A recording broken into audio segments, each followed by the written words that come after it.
Hello viewers, welcome to my YouTube channel. I am advocate Shantanu.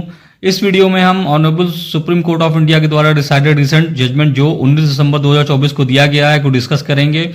यह judgement related है cheque bounce cases से, और वो भी खासकर उनके लिए यह जजमेंट बहुत जरूरी है जो किसी कंपनी के खिलाफ एनआई एक्ट के सेक्शन 138 के तहत चेक बाउंस का केस फाइल करना चाहते हैं।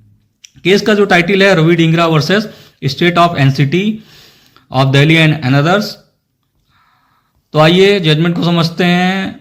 अपलांट अक्यूज के द्वारा सीआरपीसी 1973 के सेक्शन 482 के तहत उसके विरुद्ध एनआई एक्ट 8081 के सेक्शन 138 और 142 के तहत शुरू किए गए 5 कंप्लेंट केस में प्रोसीडिंग और सबमिनिंग ऑर्डर को क्वैश करने की मांग दिल्ली हाई कोर्ट में की गई थी, जिसे दिल्ली हाई कोर्ट ने डिसमिस खारिज कर दिया था। इस प्रकार से मामला ऑनरेबल सुप्रीम कोर्ट के पास पहुंचा।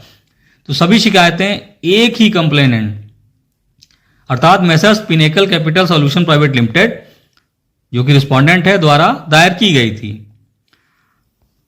तो फैक्ट्स ये हैं कि जो सेकंड रिस्पोंडेंट कंपनी है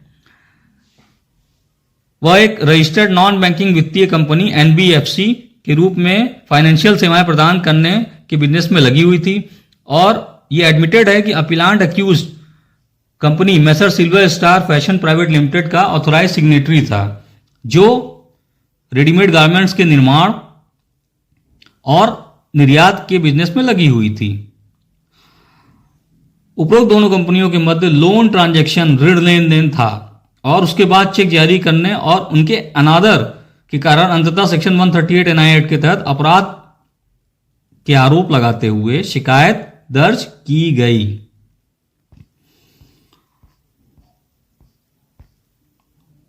तो अब अपीलांट की मुख्य दलीलों में से एक यह भी थी कि शिकायत में सेक्शन 138 के तहत अपराध के लिए कंप्लेंट शिकायत बनाए रखने के लिए मैंडेटरी अनिवार्य रूप से रिक्वायर्ड कथन का अभाव था।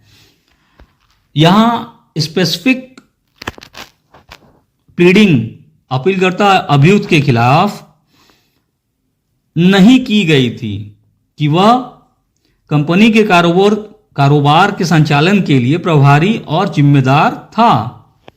जितनी भी कंप्लेंट जो फाइल की गई थी उसमें यह प्लीडिंग नहीं की गई थी स्पेसिफिकली। तो ऑनरेबल सुप्रीम कोर्ट ने अशोक शेवक्रमणी एवं अन्य बनाम आंध्र प्रदेश एंड अदर्स में दिए गए निर्णय पर भरोसा किया।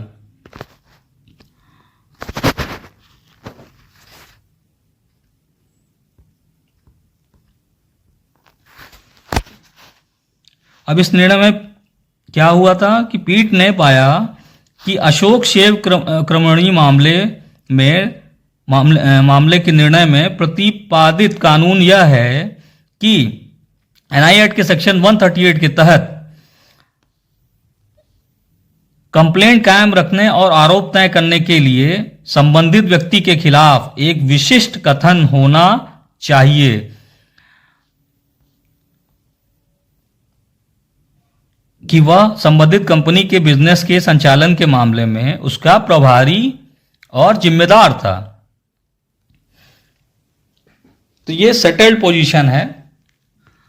तो पीठ ने शिकायतों का ध्यानपूर्वक अध्ययन किया और माना कि एनआई एक्ट के सेक्शन 138 के तहत अपराध को आकर्षित करने के लिए उपरोक्त अनिवार्य रूप से आवश्यक कथन सभी कंप्लेंट्स में स्पष्ट रूप से अनुपस्थित थे। जो रिक्वायर्ड एवरमेंट होनी चाहिए थी स्पेसिफिक, वो नहीं थी। और कहा गया कि ऐसी परिस्थिति में अपीलांट को मुकदमे का सामना करने के लिए मजबूर करना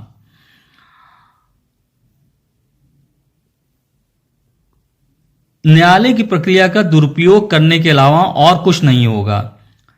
जब ऐसी स्थिति हो तो अशोक शेवक्रमणी मामले के आलोक में उन्हें खारिज किया जाना चाहिए। पीठ ने अपील को स्वीकार कर लिया और सभी मामलों तथा उक्त मामलों में जारी सम्मन आदेशों को निरस्त कर दिया।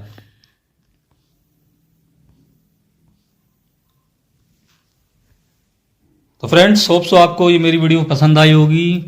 तो ओवरऑल क्रक्स ये है इस केस लॉ का कि अगर आप किसी कंपनी के खिलाफ एनआई एक्ट के अंतर्गत कोई केस फाइल कर रहे हैं तो आप जो प्लीडिंग करेंगे उसके ऑथराइज सिग्नेटरी जो जिसने भी चेक आपको दिया है तो उसको स्पेसिफिकली आपको प्लीड करना पड़ेगा, लिखना पड़ेगा कंप्लेंट में।